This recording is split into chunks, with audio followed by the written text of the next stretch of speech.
Can you stop it? Can you stop it? You're wrecking it. So I was talking with one of the other dancers in my GoGo troupe about how what we do affects those people looking at it from the outside. Cat hair. Oh yeah, as much as I've tried to keep my Facebook friends list, people who I actually know, we all know how that number can creep bigger and bigger for a multitude of reasons personal to the individual.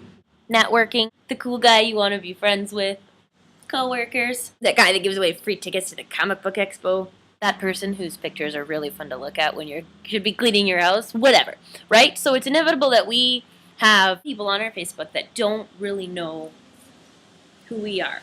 They get to decide who we are from the 10% of our life that we post to Facebook. No one posts an album of them in business casual answering the phones at the office all day. No one posts a picture of them sitting on the couch eating KD with a messy house masturbating while watching 2.5 Men. You know what I'm trying to say. And then we know from communication studies that 40% of text is misunderstood. So with all of this, not really the best way to come to a conclusion about a person. Being a go-go dancer, I choose not to be sensitive to what other people think. If I did that, I'd be spending all my time worrying instead of spending time being awesome and happy. So I haven't really felt the need to talk about this until our discussion on feminism, because I do feel like it's maybe putting out something negative that there isn't an intention to do. The fact that we're both feminists can be hard to understand to those just looking at our picture. You're moving the computer.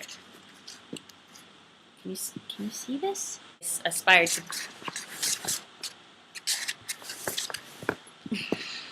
You're wrecking it.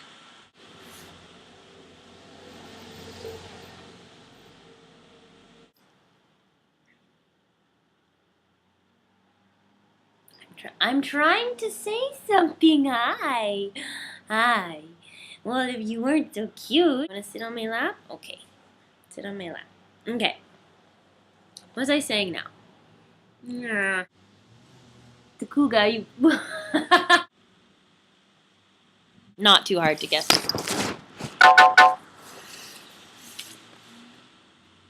I may need to do this a different way.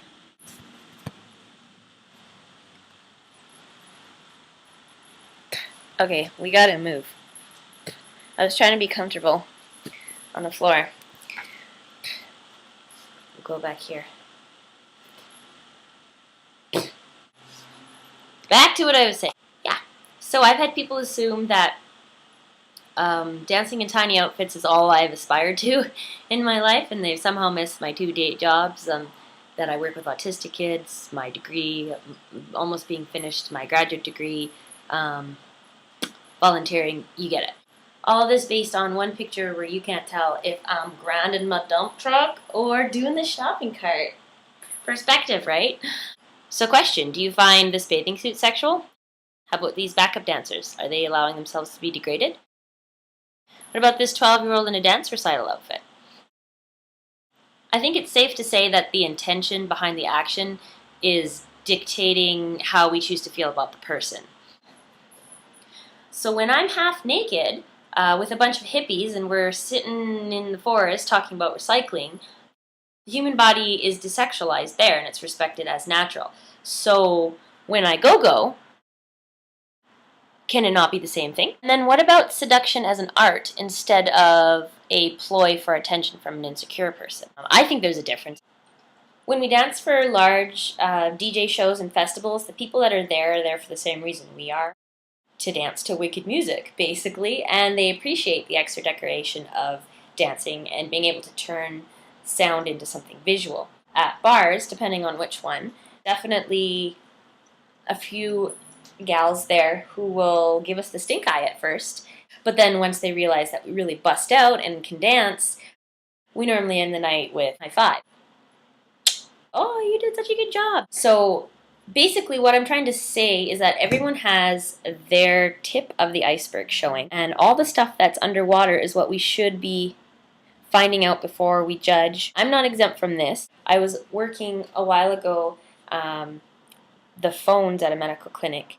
I picked up the phone and there was this one woman who was so disorganized and so slow, and I was getting really frustrated internally talking to her because I was thinking to myself, oh, why wouldn't you have your day timer ready? Why would you call to book something and then not know what you were doing? She was just so difficult. And then I found out later, like, oh, she just had a stroke. I was like, wow, major asshole here. That was a really good reminder to me that we don't know everybody's story. We don't know the bottom of their iceberg. And so to just be gentler with people and not assume the worst things. So I'm going to lay out the bottom of my iceberg for those of you that don't know me closely so that we can dispel anything that goes against feministic values, because that's not my intention, because I think that those are really important. I'm not there to prove how hot I am, to pick up guys, to get attention, to feed some childhood insecurity of not being pretty enough. I and the other women of GoGo, I believe I can speak for, are there because of our love of dance and music. And it is a type of therapy to freestyle, different than in a choreographed or trained manner, because you can just really give your body over. And it's really great exercise, because even if I had to even think of going to the gym, I would probably faint from boredom. Oh my god. So, Sheena, what about the men that sexualize you when you dance? Just because you choose to ignore that aspect doesn't mean that it's not happening. Yes, good question. Let me address that for you. So here's the way I look at it. I don't need to be at fault for the actions of others. These men, they were never taught how not to reduce a woman to her body parts. They're going to look at this and this and this and still sexualize it and not understand that it wasn't put there for them. They just have some growing to do. If we were to cover our body from head to toe so that a man won't lust over us, then we have become prisoners in burqas, basically. To me, feminism starts when we step off the stage. It's how we conduct ourselves in our relationships with men. We make sure that our successes and achievements that have nothing to do with our appearance are honored and celebrated. It's teaching our sons to respect women's contributions and to teach our daughters that their contributions are, they should demand respect for them as well. Not putting down guys that look at women, or women that look at guys, or guys that look at guys, or women that look at women, and actually appreciate the physical beauty of a human being. Woo, that person's so hot. Celebrating someone's aesthetic appeal while still being aware that they have a personality and feelings, I feel is healthy.